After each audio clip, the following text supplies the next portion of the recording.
হচ্ছে আমাদের সাথে সরকারের সাথে একটা দ্বান্দ্বিক সম্পর্ক। আমরা যারা বিপ্লব করেছি, জীবন বাজি রেখে লড়াই করেছি, আবেগের সহিত আমরা যারা প্রথম মানে হচ্ছে যেদিন দেখলাম যে 70 জনকে খুন করে ফেললো, তখন দাঁড়িয়ে বলছি হচ্ছে শেখ হাসিনা ক্যাম্পে ফোন দিল যে হচ্ছে বাবা মা সহ আসেন।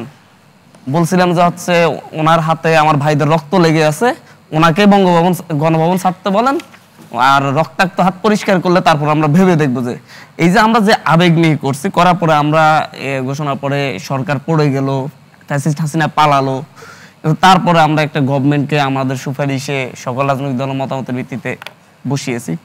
দ্বান্দ্বিক সম্পর্কে রাখতে চাচ্ছি, আমরা ওনাদেরও সমালোচনা করব, যখন প্রয়োজন পড়বে এই সরকারের সংস্কার কার্যক্রম যদি বাধাগ্রস্ত হয় তখন সেই দ্বান্দ্বিকতা বেশি হয়ে গেলে আবার শত্রু শত্রু খেলা না, আমরা দ্বান্দ্বিকতা বেশি পর্যায়ে যাচ্ছে না, যৌক্তিক দ্বান্দ্বিকতা। আচ্ছা, যৌক্তিক দ্বান্দ্বিকতাতে যাচ্ছি, কিন্তু আমরা আসলে হচ্ছে সম্পূর্ণ সন্তুষ্ট হইতে পারিনি। আমরা ভেবেছিলাম যে হচ্ছে এই যে একটা বিপ্লবের পরে সরকার আসার পরে সেই সরকারকে রাজনৈতিক দলগুলা যেভাবে সমর্থন দিবে, সাহায্য করবে সংস্কারের জন্য, সেখানে আমার মনে হয় ঘাটতি রয়েছে।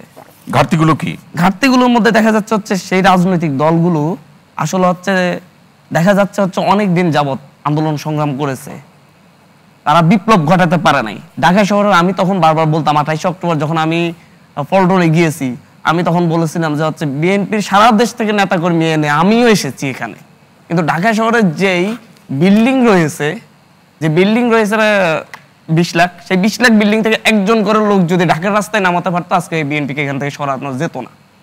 আমার মনে হয় আজম ভাই বললেন তারা তো সর্বোচ্চ চেষ্টা করেছেন, তাদের সমাবেশগুলোর উদাহরণ হিসেবে এই যে প্রতিটা ভবন থেকে একজন মানুষকে কনভিন্স করতে পারে নাই, এটা হচ্ছে রাজনৈতিক দলের ব্যর্থতা।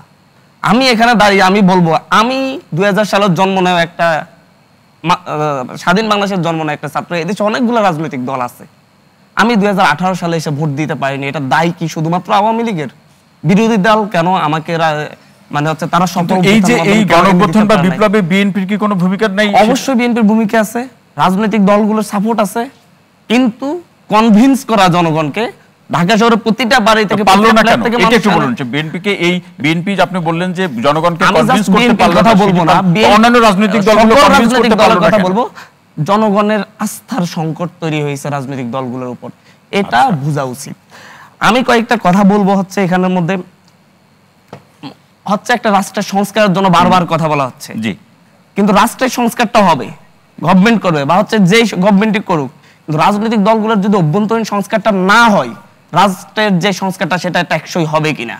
রাজনৈতিক দলগুলোর মধ্যে দেখা যাচ্ছে হচ্ছে এখন 16 বছর একটা সরকারকে সহ্য করতে পেরেছে, কিন্তু এই গভর্নমেন্টটাকে 1 বছর 2 বছর বা 3 বছর সময় দেওয়ার মতো সেই ধৈর্য নেই।